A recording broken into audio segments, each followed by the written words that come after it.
بسم اللہ الرحمن الرحیم۔ ناظرین، تفہیم نو کے پلیٹ فارم سے پروگرام فکر و فن کے ساتھ حاضر خدمت ہوں محمد معروف صدیقی۔ ناظرین، ہمارے اس پروگرام فکر و فن کا مقصد ہمارے معاشرے میں موجود علمی شخصیات، چاہے ان کا تعلق عصری اداروں کے ساتھ ہے، دینی اداروں کے ساتھ ہے، ان کا تعارف، ان کی خدمات اور ان کی تحقیق کو آپ کے سامنے لانا، اجاگر کرنا مقصود ہے۔ آج ہمارے درمیان ہمارے اس پروگرام میں جو مہمان شخصیت موجود ہیں، ان کا تعلق ڈسٹرکٹ مانسہرہ کے ساتھ، ڈوڈیال کے گاؤں کے ساتھ ان کا تعلق ہے، اور گزشتہ کچھ سالوں سے آپ ہزارہ یونیورسٹی شعبہ علوم اسلامیہ میں خدمات سر انجام دے رہے ہیں۔ میری مراد جناب ڈاکٹر عامر فاروق صاحب ہیں۔ محترم ڈاکٹر عامر فاروق صاحب، آج کے اس پروگرام میں آپ کو خوش آمدید کہتا ہوں۔ بہت شکریہ آپ کا، اور پروگرام فکر و فن کا مشکور ہوں۔ محترم ڈاکٹر صاحب، بہت شکریہ آپ تشریف لائے۔ چونکہ حال ہی میں آپ نے پی ایچ ڈی کی ہے، تو پی ایچ ڈی کے بعد آج آپ ہمارے پہلے مہمان ہیں، تو میں آپ کو پی ایچ ڈی کی تکمیل پر مبارکباد پیش کرتا ہوں۔ بہت شکریہ۔ ڈاکٹر صاحب، یہ بتائیں کہ آپ نے تعلیم کہاں سے حاصل کی؟ اپنی تعلیم کے حوالے سے ہمارے ناظرین کو کچھ بتائیں۔ بسم اللہ الرحمن الرحیم۔ میرا نام محمد عامر فاروق ہے اور میرا تعلق ڈوڈیال سے ہے۔ میری ابتدائی تعلیم اپنے گاؤں میں ہوئی، مڈل تک میں نے وہیں تعلیم حاصل کی۔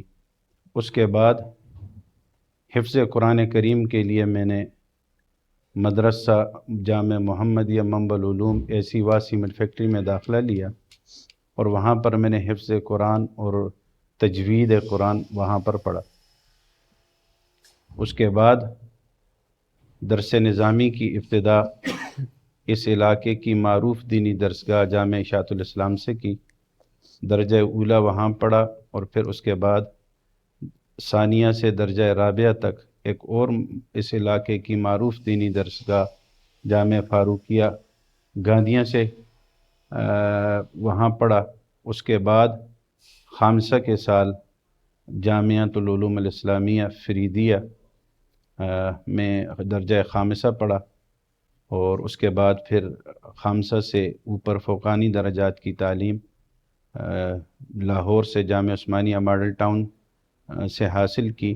اس کے بعد 2008 میں دینی تعلیم سے فراغت کے بعد مجھے اللہ نے موقع دیا عصری جامعات کے اندر جانے کا، تو 2009 میں نے انٹرنیشنل اسلامک یونیورسٹی اسلام آباد میں داخلہ لیا، اور وہاں سے میں نے ایم اے کیا، اور پھر اس کے بعد 2015 میں نے وہیں سے ایم فل کی تعلیم مکمل کی، اور پھر حالیہ 2015 سے میں جامعہ ہزارہ سے وابستہ ہوں۔ یہاں تدریسی خدمات میرے ذمہ ہیں، اور اس کے ساتھ ساتھ میں نے اپنی پی ایچ ڈی کی تعلیم جاری رکھی، اور گزشتہ ماہ یعنی آج ہی کے دن 25 نومبر 2025 کو میرا وائوہ ہوا اور میری پی ایچ ڈی مکمل ہوئی۔ بہت شکریہ ڈاکٹر صاحب۔ یہ بتائیں کہ آپ نے دینی تعلیم کا حفظ اور درس نظامی کا تبصرہ کیا، تو دینی تعلیم کی طرف آنے کے لیے شوق تھا یا خاندانی کچھ پس منظر؟ اس حوالے سے بتائیں۔ الحمدللہ جی، تحدیث بن نعمت کے طور پر عرض کروں گا کہ دینی شغف ہمارے خاندان کے اندر تسلسل سے چل رہا ہے۔ میرے دادا محترم مولانا عبد الرحمن مرحوم علاقہ پکھل کی ایک معروف دینی شخصیت گزرے ہیں، جو کہ دارالعلوم دیوبند کے ابتدائی فضلاء میں سے تھے۔ اس سے پہلے ان کے تذکرے سے ہمارے آباء و اجداد میں مسلسل علماء کے ایک تسلسل ہے۔ الغرض مجھے یہ شغف اور دینی علوم کے ساتھ رغبت الحمدللہ خاندانی نسبت سے ملی، اور اللہ رب العزت نے مجھے بھی انہی بڑوں کی برکت سے اس نسبت کے ساتھ جوڑ دیا ہے۔ ماشاءاللہ۔ ڈاکٹر صاحب، آپ نے اس تعارف کے اندر ایم فل کے حوالے سے تبصرہ کیا، اسلامک یونیورسٹی سے آپ کا ایم فل ہوا، تو ایم فل کا ٹاپک کیا تھا؟ اس حوالے سے مختصر کچھ تعارف بتائیں۔ میرا ایم فل کا ٹاپک سر سید احمد خان صاحب کی ایک کتاب سے متعلق تھا، جہود السید احمد خان فی الرد علی المستشرقین فی السیرہ النبویہ، یہ اس تھیسس کا عنوان تھا۔ اس تھیسس کے اندر سر سید احمد خان کی اس کتاب کے اندر جو موضوعات ہیں، در حقیقت یہ کتاب سر سید احمد خان نے اس وقت کے وائسرائے ہند سر ولیم میور نے کتاب لکھی تھی جس کا نام تھا دا لائف آف محمد، اور اس کتاب کے اندر انہوں نے بہت ساری ایسی باتیں لکھی جو اسلام پر بڑے رقیق حملے تھے، خاص طور پر نبی علیہ السلام کی ذات پر بڑے رقیق حملے کیے گئے تھے۔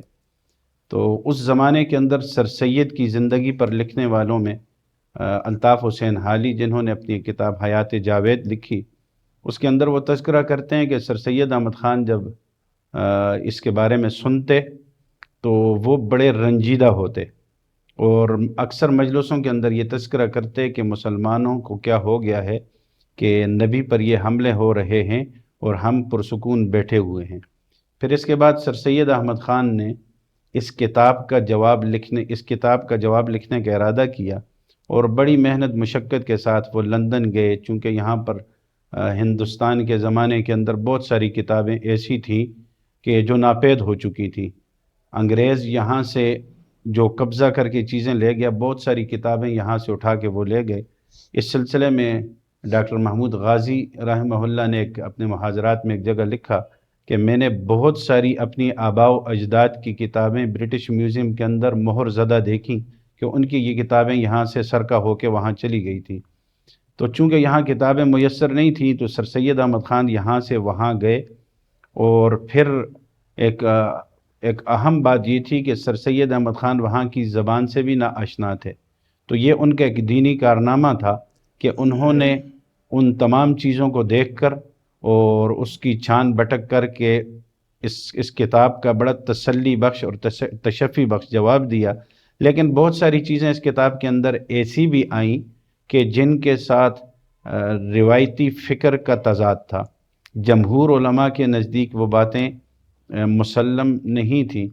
تو میرا موضوع یہ تھا کہ وہ باتیں جو سر سید احمد خان نے اس کتاب کے اندر لکھی اور وہ جمہور سے ہٹ کر ہیں، تو سر سید احمد خان کی رائے اور ان کے دلائل، اور اس کے مقابلے میں جمہور کی رائے اور دلائل کیا ہیں، وہ اس مقالے کے اندر میں نے جمع کیے تھے۔ بہت شکریہ ڈاکٹر صاحب۔ اچھا یہ بتائیں کہ بحیثیت محقق آپ سر سید احمد خان کی اس فکر کے ساتھ کیا اتفاق کرتے ہیں، یا آپ اس حوالے سے کیا کہیں گے؟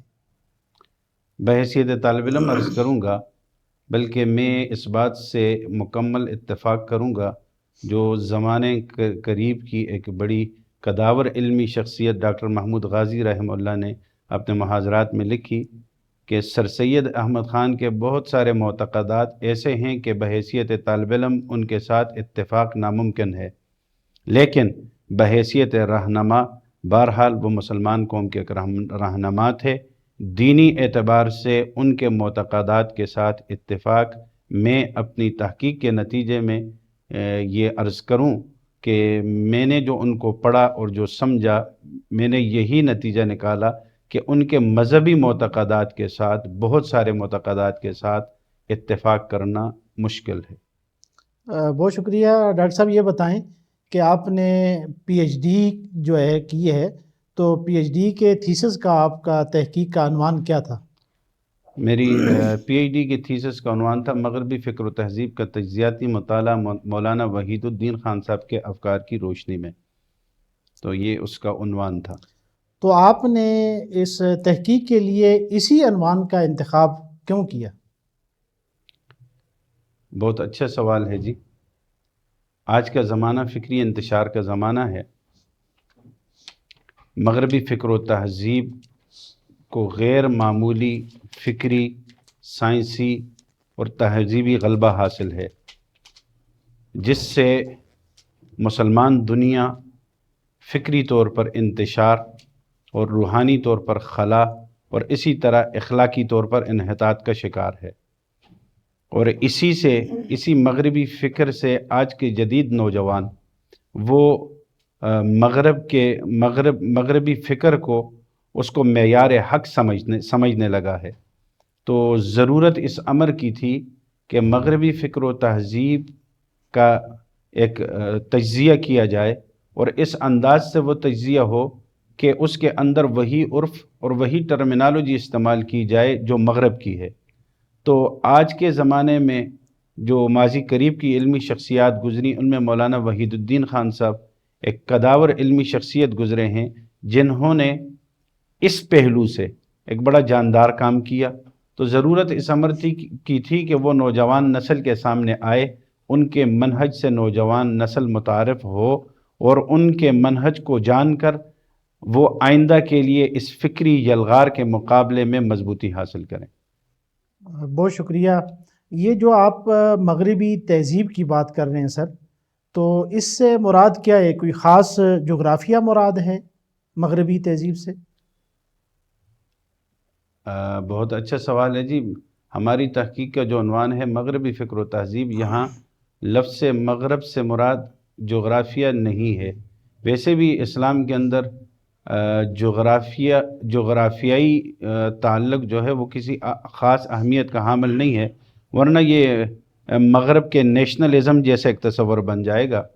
اور اس کے علاوہ ہمارا جو اسلامی ادبیات ہیں، اس میں بھی ہم جب مغرب کا لفظ بولتے ہیں تو اس سے مراد ہمارے وہ مشہور شہر جیسے مراکش اور اندلس مرحوم، جہاں ہماری ایک تاریخی روایت جس سے ہمارا ایک تاریخی تعلق ہے، اور جس سے ہمارا ایک فکری مضبوط تعلق قائم ہے۔ تو اگر ہم اس سے مغرب سے کوئی جغرافیہ مراد لیں تو ہماری خود اپنی ادبیات کے اندر مغرب سے مراد وہ علاقے ہیں۔ تو بہت واضح ہے یہ بات کہ جب ہم مغرب کا لفظ بولتے ہیں تو مغرب سے ہم کسی خاص جغرافیہ کو مراد نہیں لیتے، بلکہ ہماری مراد مغرب سے وہ خاص افکار و نظریات ہیں جو کسی ایک خاص سوچ کے ساتھ جڑے ہوئے ہیں۔ ہم جب بھی مغربی تہذیب کی بات کرتے ہیں یا جب مغرب کی بات کرتے ہیں تو وہ جغرافیہ نہیں ہوتا، بلکہ وہ خاص تہذیب اور خاص فکر ہوتی ہے۔ اور چونکہ آج تو پھر اگر اس اعتبار سے دیکھا جائے تو مغرب بڑا وسیع ہے اور وہاں پر بھی کروڑوں مسلمان بستے ہیں، تو ہم جب مغربی تہذیب بولیں گے تو پھر تو یہ وہ مسلمان بھی اس کی زد میں آئیں گے۔ اسی طرح بہت سارے لوگ جو اس فکر کے نمائندے ہیں اور وہ یہاں رہتے ہیں، جب ہم مغربی تہذیب کو کسی جغرافیہ کے ساتھ خاص کریں گے تو پھر یہ لوگ بھی اس کی زد میں آئیں گے۔ تو یہ کبھی بھی ایسے نہیں ہے کہ مغرب کسی جغرافیہ کے ساتھ وابستہ ہو۔ ہم جب بھی مغرب کا لفظ بولتے ہیں تو اس سے مراد مخصوص افکار و نظریات ہوتے ہیں۔ بہت شکریہ۔ یعنی کہ خاص ایک فکر، چاہے وہ جہاں بھی رہے، وہ جہاں بھی ہو، وہ خاص فکر ہے۔ بلکہ ڈاکٹر سموئیل جو ہارورڈ یونیورسٹی کے پروفیسر گزرے ہیں، انہوں نے اس کے بارے میں لکھا ہے کہ ایک فکر یہ مختلف نظریات کے لوگوں کو جمع کر سکتی ہے۔ ایک فکر یہ مختلف نظریات کے لوگوں کو جمع کر سکتی ہے، اور اسی طرح ایک ہی نسل جو ہے، ایک ہی نسل کے لوگ وہ ایسے نہیں ہے کہ وہ ایک خاص نسل سے متعلق ہیں اور ان کے نظریات مختلف ہوں تو ہم انہیں کسی ایک فکر کے لوگ شمار کریں، ایسے نہیں ہو سکتا۔ تو اس سے مراد بہرحال ایک نظریاتی پہلو ہے۔ جب بھی ہم مغربی فکر بولتے ہیں تو اس سے مراد اس کا نظریاتی پہلو ہے۔ اچھا سر، یہ بتائیں کہ آپ نے مغربی تہذیب پہ کام کیا، مولانا وحید الدین خان مرحوم ان کی زندگی پہ کام کیا، ایک بہت بڑا کام ہے، لیکن مولانا وحید الدین خان مرحوم کی جو فکر تھی یہ کیا نسل نو کو مطمئن کر سکتی ہے؟ جی، میں اپنی اس بحث کے نتیجے میں یہ عرض کروں گا کہ آج کے دور کے اندر مولانا وحید الدین خان صاحب کا کام نسل نو کے لیے ایک بڑے سرمایہ کی حیثیت رکھتا ہے۔ مولانا وحید الدین خان صاحب کا کام اس حوالے سے اہم ہے کہ انہوں نے گویا کہ جدید علم الکلام کی بنیاد رکھی ہے۔ آج کے عرف کے مطابق مغربی فکر کا جواب دینا، یعنی وہ آج کے سائنسی معیارات ہوں، عقلی معیارات ہوں، انسانی فطرت کے معیارات ہوں، ان کے مطابق مغربی فکر کو جواب دینا یہ مولانا کا خاصہ تھا۔ بلکہ میں ایک قدم آگے بڑھ کے یہ کہوں گا کہ بہت سارے استدلالات جو مغربی فکر کے سائنسی بنیادوں پر ہیں، مولانا کا یہ کام اس حوالے سے اہم ہے کہ انہوں نے خود مغربی فکر کی جو استدلالات سائنسی بنیادوں پر ہیں ان کی غلطیوں کو بھی واضح کیا۔ تو اس حوالے سے مولانا کا کام انتہائی اہمیت کا حامل ہے اور نسل نو کے لیے مکمل فکری غذا بننے کی صلاحیت رکھتا ہے۔ اچھا سر، یہ بتائیں کہ یہ عموماً کہا جاتا ہے کہ مذہب فکر و تحقیق کے راستے میں رکاوٹ ہے، اور اس حوالے سے مولانا وحید الدین خان مرحوم کی فکر کیا کہتی ہے، یا آپ نے کیا پایا، کیا کہیں گے اس حوالے سے؟ بہت اچھا سوال ہے جی۔ یہ سوال آج کے زمانے کے اندر ایک عام ذہن کا سوال ہے، اور یہ ایک غلط فہمی پھیلا دی گئی ہے۔ مولانا وحید الدین خان صاحب نے اس سوال کے جواب میں اس کے تاریخی پس منظر کا ذکر کیا ہے۔ انہوں نے اس سوال کے جواب کے لیے قدیم یونانی تہذیب سے بات شروع کی کہ اس قدیم یونانی تہذیب کے اندر فکر و تحقیق پر جو پابندیاں لگائی گئیں، اور کئی لوگوں کو ارسطو، افلاطون اور سقراط وغیرہ کو سخت سزائیں دی گئیں اس زمانے کے اندر۔ تو یہ فکر و تحقیق پر ایک قدغن تھی۔ اس کے بعد کے زمانے کے اندر جو یہ جملہ مشہور ہوا کہ جی مذہب فکر و تہذیب کے راستے کی رکاوٹ ہے، یہ جملہ در حقیقت بعد کی عیسائیت جو کہ یونانی فکر و فلسفے کے رنگ میں رل چکی تھی، اصل میں وہ حقیقی مذہب باقی نہیں تھا، بلکہ وہ یونانی فکر و فلسفہ تھا۔ تو وہ یونانی فکر و فلسفہ جو تھا، جب سائنس اور حقائق کی باتیں اس کے سامنے آئیں تو اس سائنس اور اس فلسفے کا آپس میں ٹکراؤ پیدا ہوا۔ در حقیقت یہ حقیقی مذہب کا ٹکراؤ نہیں تھا، یہ حقیقی عیسائیت کا بھی ٹکراؤ نہیں تھا، بلکہ یہ ٹکراؤ تھا اس وقت کے جو یونانی افکار تھے ان کا، جو کہ مذہب کی شکل اختیار کر چکے تھے۔ عیسائیت کی محرف شکل یہی تھی کہ اس پر جو یونانی افکار تھے ان کی چھاپ پڑ چکی تھی۔ تو یہ ایک تسلسل تھا کہ اس زمانے کے اندر پھر سائنس کے مقابلے سائنسدانوں کو اور عقلیات کی بات کرنے والوں کو، تحقیق کی بات کرنے والوں کو، جب بھی وہ کوئی ایسی بات پیش کرتے جو ان کے افکار و خیالات کے ساتھ ٹکراتی تو انہیں سخت سزائیں دی جاتی تھی۔ تو مولانا نے یہ ایک تاریخی پس منظر سارا ذکر کیا۔ اس کے بعد اسلام کے تصور کی طرف جب مولانا آئے تو مولانا نے پھر مسلمانوں کی تاریخی پس منظر کو ذکر کیا کہ مسلمانوں کی تحقیقات جو ہیں وہ ہر میدان کے اندر ایسی ہیں کہ انہوں نے سائنس کو اور تحقیقات کو راستہ دیا، بلکہ ان کی رہنمائی کی۔ اور پھر مولانا نے مختلف میدان کے طب کے میدان کے اندر مسلمانوں نے بڑی گراں قدر خدمات سر انجام دی۔ اسی طرح زراعت و آبپاشی کے اندر، علم لسانیات کے اندر مسلمانوں کی بڑی گراں قدر خدمات ہیں۔ اسی طرح باقی علوم کو آپ دیکھیں تو مسلمانوں نے کبھی بھی ایسے نہیں ہوا کہ اسلامی تاریخ کے اندر کبھی علم و تحقیق کا راستہ روکا گیا ہو۔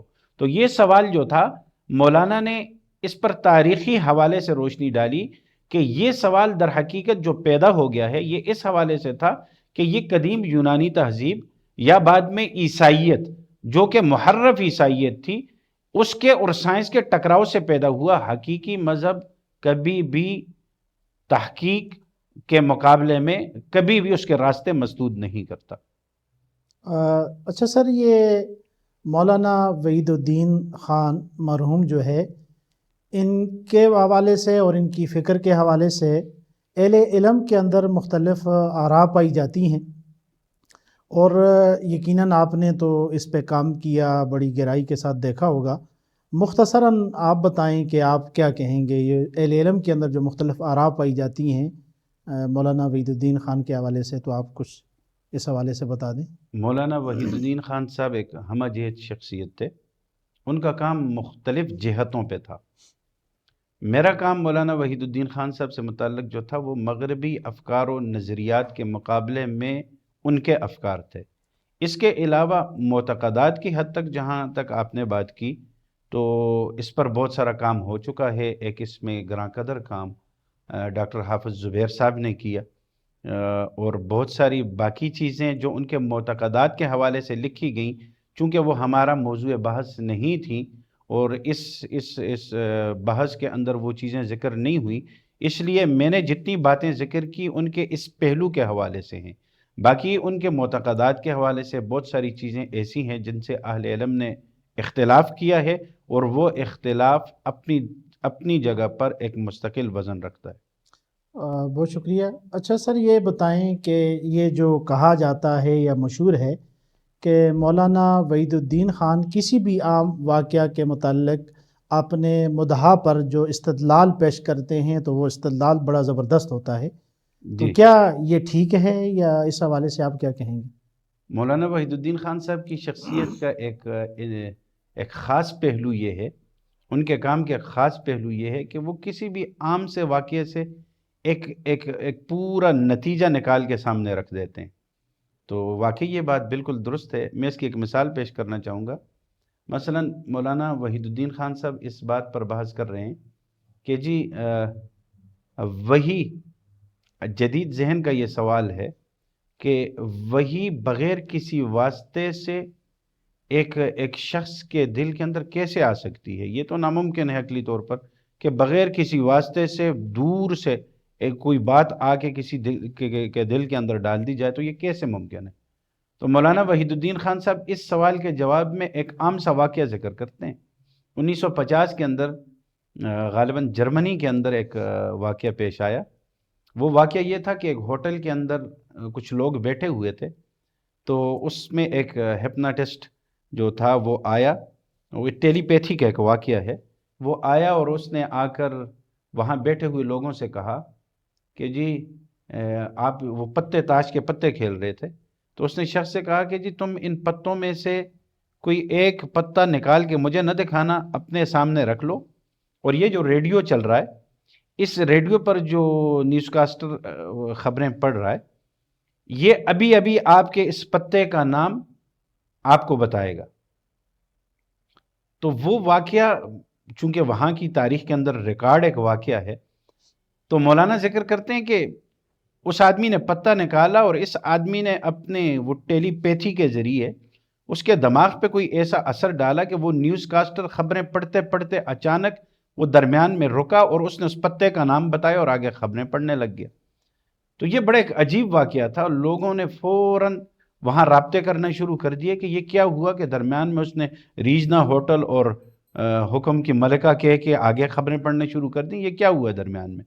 تو باقاعدہ طور پر اس بندے پر پھر بعد میں وہاں پہ کیس بھی چلا کہ اس نے نیوز کاسٹر کے اس کام کے اندر مداخلت کی۔ تو مولانا کہتے ہیں کہ جب اس سے رابطہ کر کے پوچھا گیا کہ تمہیں کیا ہوا، تو اس نے کہا جی مجھے یوں اچانک کوئی چکر آیا۔ اس نیوز کاسٹر نے یہ کہا کہ مجھے کوئی چکر آیا اور مجھے نہیں پتہ چلا کہ کیا ہوا، اور اس کے فوراً بعد میری زبان سے یہ الفاظ چل پڑے۔ تو مولانا اس واقعے کو بنیاد بنا کے کہتے ہیں دیکھو یہ ایک ریکارڈڈ واقعہ ہے اور معلوم دنیا کا واقعہ ہے۔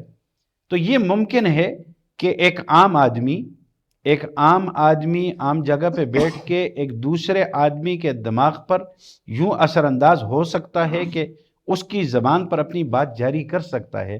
تو یہ کیسے ناممکن ہے کہ اللہ رب العزت اپنے نبی کے دل پر اپنی بات بصورت وحی جاری نہ کر سکیں؟ یہ تو اس کی زندہ مثال ہے ہمارے سامنے۔ تو یہ مولانا کے خاص کمال ہے کہ وہ کسی عام سے واقعے سے بھی اپنے مدعا پر ایک زبردست استدلال پیش کرتے ہیں۔ ماشاء اللہ۔ جی۔ اچھا سر، اگر یہ بتائیں آپ کہ اس جو تحقیق ہے اس کا فائدہ کس کو ہوگا، اور اس کا فائدہ کیا ہے، اور اس کا فائدہ کس کو ہوگا، یہ اگر بتا دیں۔ میری اس کوشش کا فائدہ آج کے زمانے کے اندر چونکہ الحاد کا زمانہ ہے اور سوشل میڈیا اور جدید فلسفیانہ افکار جو ہیں وہ بڑے رائج ہیں، جدید ذہن کو وہ متاثر کر رہے ہیں، تو ان ذہنوں کے لیے یہ کام میں یہ امید کرتا ہوں کہ انشاءاللہ ایک کارگر ثابت ہوگا اور ان کے لیے یہ انشاءاللہ مفید ہوگا۔ مولانا وحید الدین خان صاحب کا کام مغربی فکر اور مغربی الحاد کے مقابلے میں، خاص طور پر سائنسی فکر، سائنسی نظریات کے مقابلے میں کہ جن پر الحاد کی بنیاد قائم کی گئی ہے ان کے مقابلے میں ایک زبردست اکثیر کی حیثیت رکھتا ہے۔ بہت شکریہ۔ بہت شکریہ ناظرین، آج ہمارے فکر و فن کے اس پروگرام کے جو مہمان تھے ڈاکٹر عامر فاروق صاحب، ان کا تعارف بھی آپ نے سنا اور ان کی تحقیق کے حوالے سے جو انہوں نے باتیں کی وہ بھی آپ نے سنی۔ فکر و فن کے اس پروگرام کے ساتھ انشاءاللہ آئندہ حاضر ہوں گے۔ آپ میزبان محمد معروف صدیقی کو اگلے پروگرام تک اجازت دیجیے۔ بہت بہت شکریہ۔